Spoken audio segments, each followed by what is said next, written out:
I'm here with Lynn Howard and Wallace Howard of Making Great Readers. What is Making Great Readers? Making Great Readers is a phonetic approach that makes the sound more important than the letter name. What's the philosophy behind Making Great Readers? That gives it the philosophy of see the sound, think the letter. As I grew up, I was a poor reader and I struggled through school. I was not dumb. I could memorize wonderfully and made it through college with memorization. But I found that not knowing the sounds and being able to use the sounds made looking at new words very, very difficult. And so I didn't want young kids to go through the same process that I had to go through to get through school. I wanted to make it easy for them. So I've just started developing this process, and it's come together, and it does help kids. Now, you are a kindergarten teacher, so how did you use this in the classroom? I used it daily with the kids with the sound cards where they could become fluent with the sounds. And what was interesting was once the sounds became fluent and they were beginning to read, that it transferred into the writing so well that it helped the spelling, which I am a very poor speller, helped them so much that they could spell words that I couldn't. So Making Great Readers has 4 major components. Can you talk about those 4?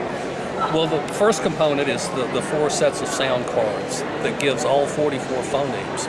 And those 44 phonemes can be given before mid-year in kindergarten. The second component is seeing sounds and text, which is taking what sounds they've developed off of the cards and being able to look at multiple sounds on a page and be able to pull it out. The third component, which is as strong as the card component, is model writing, where you write in front of the children, showing every step and telling them every step. This is a space. We use a capital letter here. We use lowercase letters here. We blend the words and sound them out so the kids can see how you're sounding the words and putting it on. Fourth component is also giving the children a time to be able to practice what they've seen in model writing. Now, Making Great Readers advocates for lowercase letters rather than capital letters. Why is that? Well, if we look at general text is less than 3% capital letters, making 97% lowercase letters. And if we look at all the materials that are being done, it's been tradition, the capital letter predominates that. And so children as young as 2 years old are getting imprinted by these capital letters.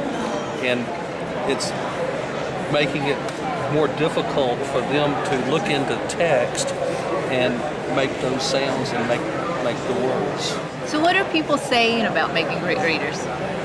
The people that have had the courage to try it in their schools have said that they would never go back to what they've been doing before. Well, one director of a preschool that has been a director for over 30 years shakes her head at me and looks at me and says, "I've never seen this before."